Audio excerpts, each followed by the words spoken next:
มาในเวลา 10 โมง 41 นาทีนะครับ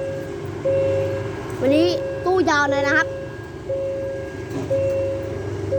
กระบะคันขาวครับเกือบโดนขาตั้ง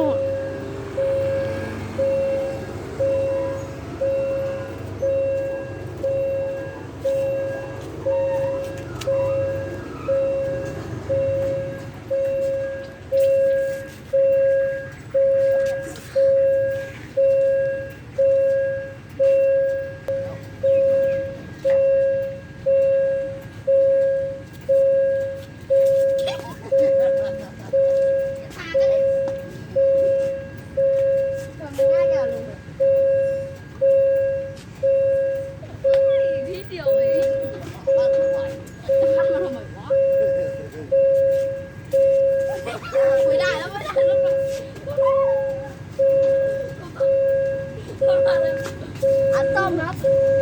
4139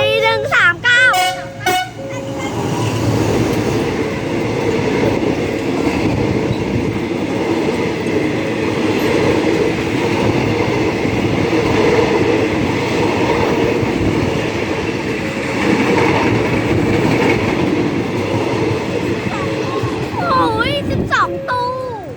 ยาวเฟ้ยเจือยกันเลยจะลุกแมวนะแล้วยาว12 ตู้เลย